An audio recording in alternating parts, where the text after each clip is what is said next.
It was a very long course. A lot more longer targets there was today than yesterday. So you had to play safe, just try and get 10s on the long ones and get the 12s on the short ones. But it's I had a couple 8s today get away from me, but otherwise I was pretty happy with the way I shot. I'm just going to try and get my yardage and immaculate to the first target and see where I'm at, and then go from there and see what I need to change and start pounding some 12s. I had a great group of girls, all my friends, so we just had fun, and I ended up not shooting any 8s, so that was good. Didn't lose too many points. Just seeing what happens. I'm just looking forward to shooting my bow again in a shoot down and hopefully judging really well, and hopefully it plays out good.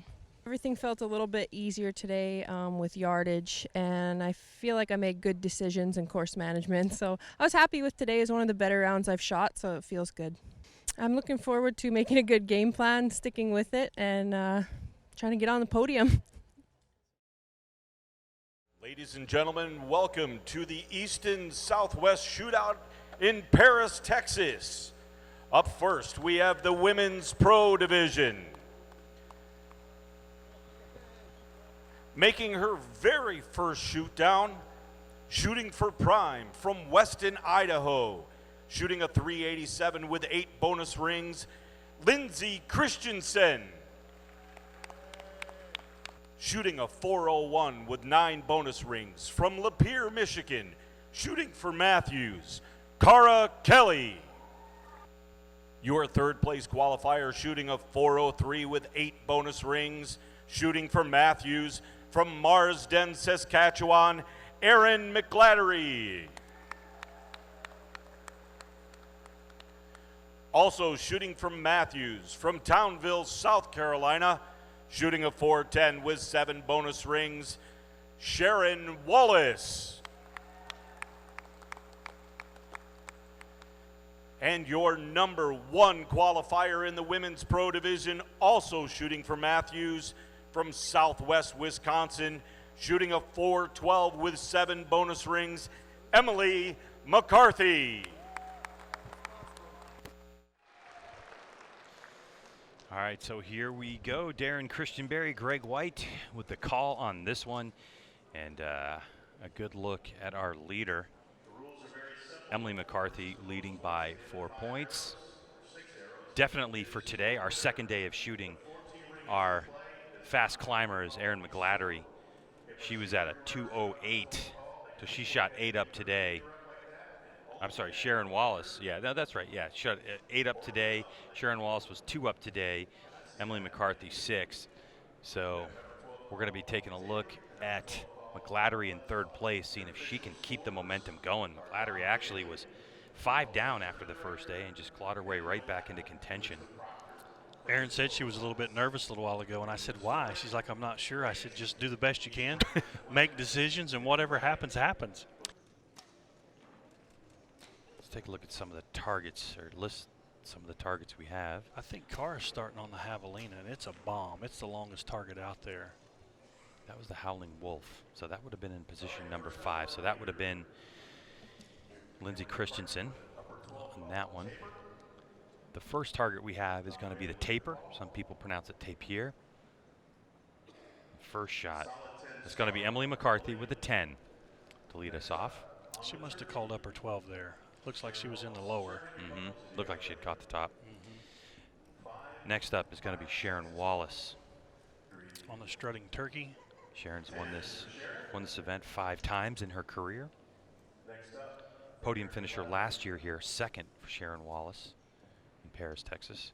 Then we go to Erin McGlattery, the Canadian. And she's going to be on that Les Bach. It's going to be a solid 10.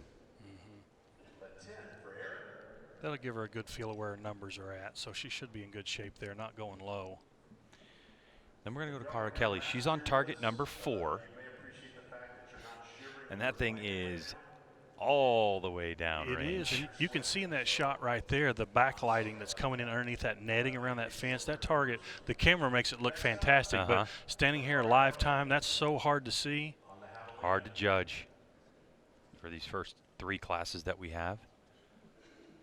What you're calling that I would one? say it's a 5 Yeah, from what I can see right there. It might be bending that line. They're going to get a light out, but Yeah, I can see it there. I personally would probably call that a 5. If you're bending a line, what does that mean? If you're bending it like that foam distorts and it bends to touch the arrow, then you get the higher value. Now we'll go over to Lindsay Christensen with her first time. You think She said she was going 14 hunting. I believe she did. you see the disappointment Yeah. on her face. Not only is she going 14 hunting, but she's got to shake off the nerves. Yeah. The absolute nerves. Yeah. I mean, I was with them on the range earlier today, and she was having a really good run at it, and then she had 2 targets where she shot a 5 and an 8, and she really started to just get that look on her face that we just saw, and she said, I need to just refocus and just shoot the way, the way I have been to get me here, and Yeah. she was able to hold on to that score, and here she is. Yeah, And the hard part's over now, so she can relax and have some fun. If she wants to keep going at 14, she's got nothing to lose. She came in 5th, and all she can do is go up from there. So And she's the lone non-Matthew shooter. She's a prime shooter going up against a wave yeah, of yellow. of talent and experience, and Oh, yeah. she's trying to bust up the sweep, but she's got a pretty tall hill to climb right now. Weston, Idaho. It's her first year as an ASA pro. I know she's been shooting quite a bit with Linda Ochoa Anderson, and they've been working on judging and shooting, and she sends it to the tapier, just missing that She's 14. getting closer. Mm-hmm. Cara's so good and steady and focused in these shoot downs. Good strong shot. Cara Kelly, our 2018 Women's Pro Paris, Texas champ from last year. And also, looking at Cara Kelly, I just don't think, this is round 3 of 6 for this season. And because we have 6 rounds this year in ASA competition for Shooter of the Year, which is the most accumulated points, you're only allowed to drop 1. Right. Cara Kelly right now leads that over Emily McCarthy. It's 827 to 816, and I don't think it's too early to talk about it because valuable points here if you're going for Shooter of the Year. For sure. Yeah, every point counts. I mean, 1 point is huge. I mean, whether it's per day, per tournament, for Shooter of the Year, every single point is very important. That looked like a good sneak peek there on that one. Mm-hmm. 10. Just a 10. So that would have been Sharon Wallace. Oh, next up would be Sharon Wallace. No, that was Sharon on target number 3. So I'm going to go to Erin McGladdery. Sharon and Emily are battling right now. They're tied up for first, it looks like. By the way, I know how far they set that target, but I don't want to say in case anyone Is listening. who's in the next 2 classes are listening in. I don't want to blow it. I guessed it earlier, and I call it a par 3. It may take 3 shots to get there.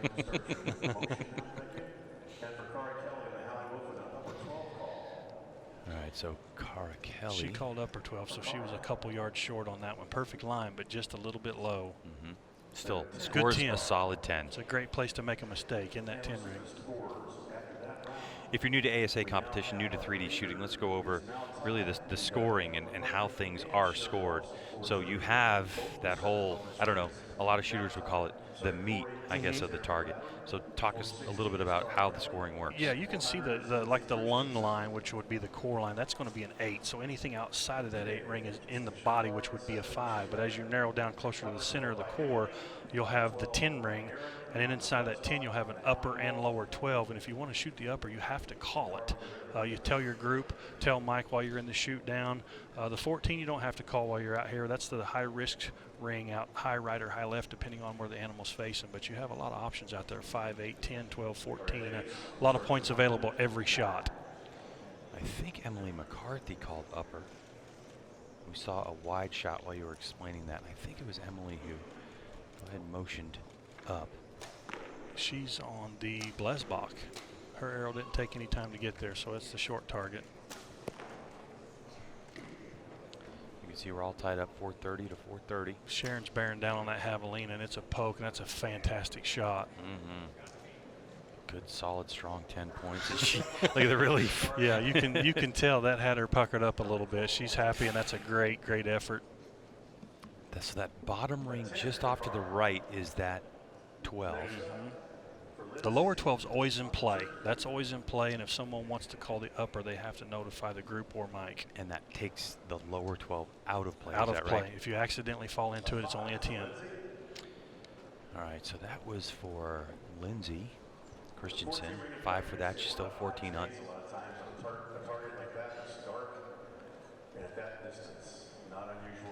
Right, so Next up for a co-leader. this should be Emily McCarthy, who called the upper 12. Oh, I didn't get a good look at It's a that. pretty good looking shot. Now we're going to get. Oh. I'm no judge, but I think that's just out. Can't tell. See what he says. Oh, Got they it. call it a 12. Okay. All right, so that again is a case of pulling a line. Yeah, these animals are soft. That foam is soft, and these carbon arrows, they really grab when they enter that target, and sometimes they can pull and suck that line down to the arrow shaft, and if the arrow's touching the line, you get the higher value.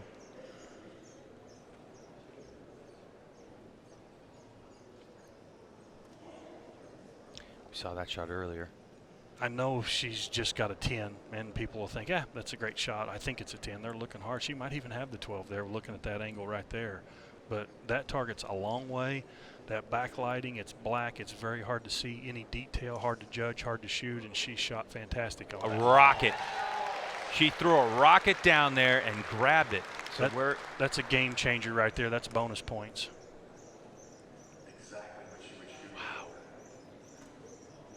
They have her at a 440. I believe she's 42. Yeah, they'll update this. They'll update the left part of your screen. Boom, There there it it goes. is. 442, 442. So she matched Emily's 12, so that's awesome. Those girls are battling right now. Now, Emily, a bit of pressure on her, I think, because now she moves to the longest target you Yes. have on the course. She's in position number 4, so she's going with that tiny little animal. And Emily will be fine if she just ends up with a 10 right there. If she makes a mistake and just gets a 10, which is fine, that's fantastic. If you don't lose anything on that target, you're doing good. And you can see there's a battle for that final spot on the podium between McGladdery and Cara Kelly. Kelly just wanting to, reality setting in, saying, look, podium's #1 goal. If I have a shot at the win, I'm going for it. But obviously we're running out of points, running out of targets. Yeah, because if they're far enough back from the leaders, if they're not within 10, they won't get to shoot the final arrow. So they'll be broken. If they stay tied, they'll be broken by bonus rings. Emily McCarthy going. She hit real close to where Cara did, but I think she's got the line. Cara with a smile on her face, thinks she knows she grabbed that 10. That's going to be the ring just to the right, that bigger ring just to the right of the arrow. As long as she's pulling that line, that's 10 value. Can't tell Cara Kelly's laughing a little bit. All right, so this is Erin McGladdery. Oh, good shot. She called upper. Okay, Yeah, just missed I was that gonna say, lower, yeah. so she fell a little bit there. Now for Cara Kelly. Keep in mind, McGladdery Kelly locked in this final spot on the rostrum. This arrow could be it. Oh, And that's why I think she was kind of. is that Cara's? Yeah, that's Cara's. That's going to be Cara's. Now this should be Lindsay Christensen. It's going to be on our 3rd target. Surprised she didn't go 14 hunting there. So she got a 12. She got her first shoot down 12. Good for her.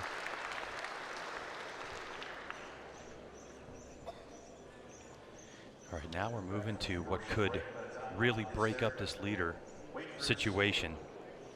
Over to McCarthy. I think she clipped the 8 line there, so that's minimal damage if it is just an 8. If she got a 5, that's going to be tough to overcome this late in the game. They're taking a good long look at it.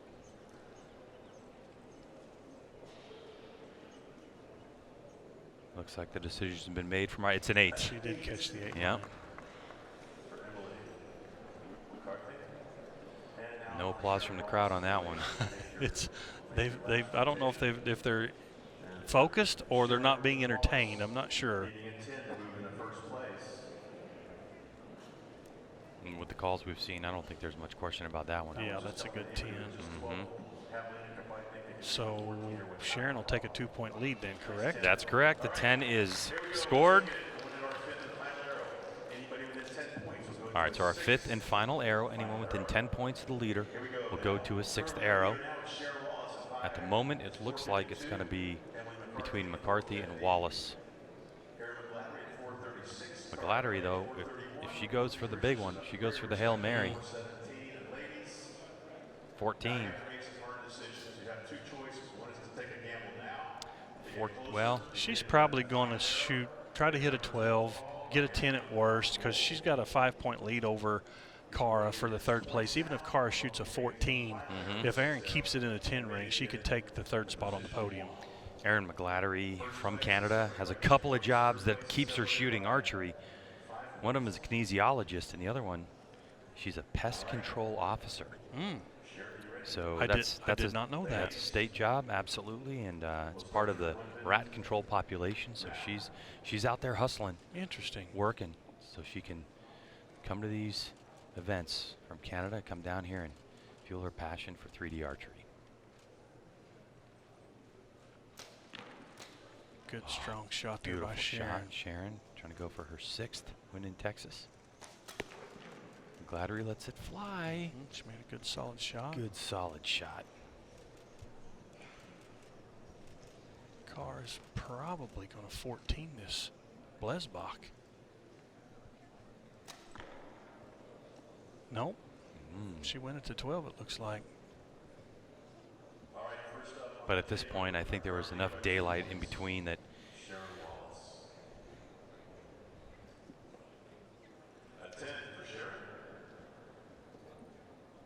Next up on the turkey for Erin McGlattery, currently holding on to 3rd place. Currently has a 5-point lead over Cara Kelly. And for Erin on the turkey,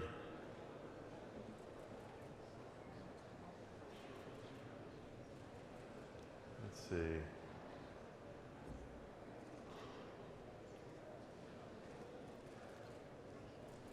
I wouldn't want to have to call that one. A 10. Nice shot for Erin. Next up for Cara Kelly on the Blesbach, currently in 4th place and currently trailing our leaders. Needs a good score here to stay in that final arrow round.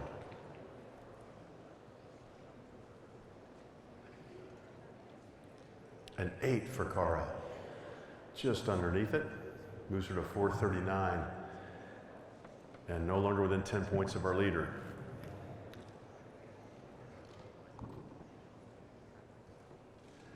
For Lindsay. That, of course, was Mike Terrell, the president of ASA, giving us some calls. But so here we are in the situation. Oof. I believe that was Lindsay's last arrow there. So she got a 12, though. She did. Great experience for her coming in here. She had nothing to lose being in 5th, so she shouldn't hang her head. She should take this as experience and a learning experience and build on it and get ready for next time.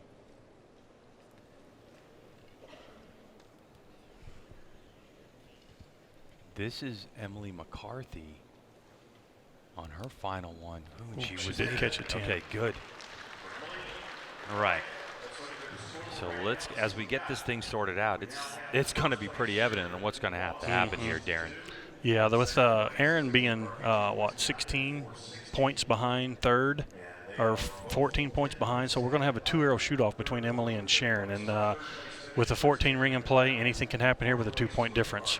What do you do if you're Emily McCarthy? Well, Emily, I think I go for the 12. I think if she hits the 12, then Sharon has to hit a 10 to tie her, a 12 to beat her. If she shoots at the 14 and happens to miss it, then Sharon pretty much just has to hit the target to win. So I think you aim a little more confident at that 12. She'll probably try to nail that 12 and force Sharon to hit a bonus ring. So we should be rolling out a new target.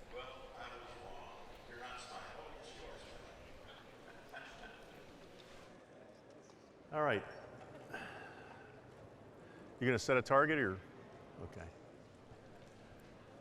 gonna bring out the large deer, the XL large deer. and let the ladies have a minute to judge, and then we'll be shooting first will be Emily McCarthy, and then Sharon Wallace going for her 6th Texas buckle.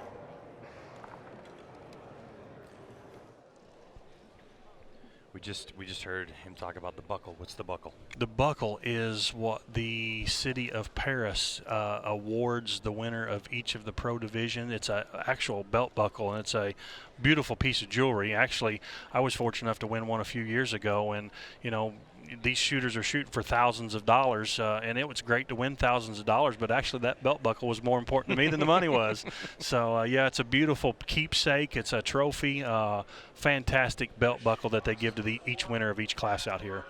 Now, Darren, we just saw them trying to select an arrow. Mm-hmm. Do you have an arrow that you have built and that is like your shoot down, shoot off arrow? I take every arrow in my quiver is an arrow that I would shoot, trust. You know, I've checked it, I've spun it, I've fletched it, I know it hits, I've practiced with it, I've paper tuned it. But if I start the day and it's number 12 and I happen to hit 2 or 3 12s in a row and it keeps working well for me, I want to keep shooting number 12. Mm-hmm. So if someone busts it or you break that knock and you change arrow, sometimes that weighs on your mind. You know, is number 11 going to hit as good as number 12 does? But that's what they're looking for. Their favorite arrow that spins nice and something they're confident to shoot in right here. So Emily McCarthy, shooter on your right, came in here leading the way over Sharon Wallace. Now Wallace leads by 2. We're at the 6th arrow. They have an opportunity now as they rolled out a new target, the XL Deer, to judge. Take a moment. They're going to judge it. They're going to set their sights. And then we're going to have Emily McCarthy will be shooting first. Emily needs to hit a bonus ring here. She really has to force Sharon to do something, because if Emily shoots a 10 or an 8, then all Sharon has to do is match her. If she shoots a 12, then you know Sharon has to shoot the 10, which you know when you have to hit one, the ring shrinks a little bit. So big arrow right here for Emily. Emily McCarthy out of Southwest Wisconsin, shooting obviously, as you can see, for Matthews, former snowboarder. Yeah. One thing I like about Emily is she's aggressive. Like when it's time to shoot, she just likes to get on with it. Yeah. No hesitation, just goes for it. And I don't know how much coaching her husband does, but she's married to one of the finest archers in the world, Mr. Dan McCarthy. So if she ever has an issue, I'm sure she has a very a plethora of information to tap into with Dan right there next to her all the time. Big shot right here for Emily.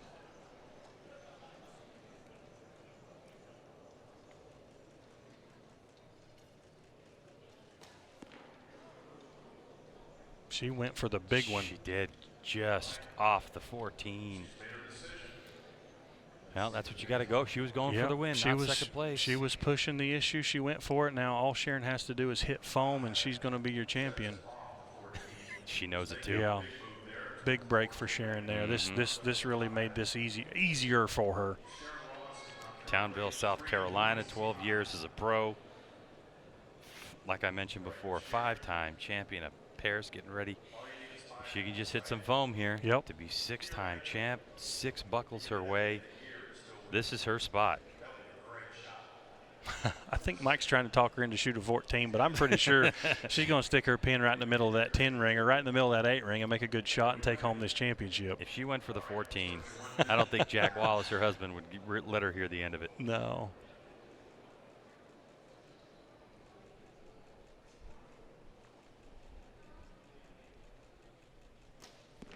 Great shot, a solid 10.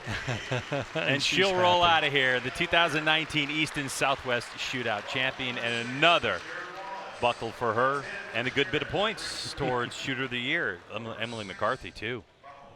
That's fantastic. She's dominant in Texas. Great job. What a way to come back, Sharon Wallace. When she started this, it was just a 2-point deficit, and when you're in this particular class, 2 points is not a comfortable margin by any stretch of the imagination. And a great job here at Paris High School. She gets congratulations from teammates, from pro staff coordinators. Just a great job for her. It's interesting how her and her husband Jack traveled this week too. Sharon loves to fly, Jack hates it, so Sharon flew and Jack drove. It's a good way to do it.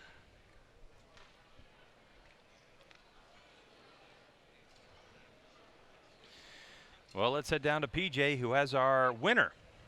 All right, Sharon Wallace, that was quite the ending there. Tell me how you feel. All you had to do was hit foam, but still the nerves must have been going. Yeah, the adrenaline was going. I know, just hit it, put it on a good number and just hit it. But yeah, the adrenaline was definitely going because I really wanted this one again. And you are a multi-time winner here at Texas, so does that make this one even sweeter, or do you have high expectations for yourself? What do you do when you come in here? I just try and judge and just do my game. That's all I can do, and just hope for the best. And this all weekend, and it actually worked out. It was actually a tough course both days. They didn't do anything short. They tested our ability, and I was just able to shoot really good and keep it clean. And here I am. How about, let's talk about inside here. The lighting is weird. How did that affect your shooting in the shoot down? It did a little bit because I wear glasses, so these lights up on the ceiling, I was actually getting a glare. So I actually wanted an umbrella, but I thought if I can just get through it, because actually last year I did use an umbrella. But it did a little bit. I just hopefully keep it in the 10. All right, well, congratulations, Sharon, on a great win. Thank you so much. Outstanding win for her. We're going to head off to break. On the other side, Tim Gillingham and the senior pro men are going to go after it. Can Gillingham get his second in a row? We'll find out after this.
Get in the red zone.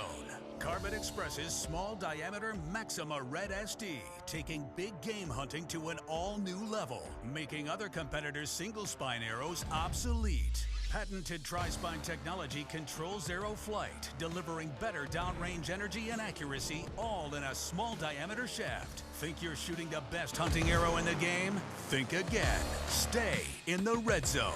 Assume nothing and shoot Carbon Express. We don't build these bows to be different. We build them to be better. We're the outsiders, the mavericks, the fearless. We forge our own path. We're not chasing anyone, but we know what they're running from. It's an obsession, and the obsessed never rest. ASA in Paris, Texas is brought to you by Vortex Optics and Black Eagle Arrows.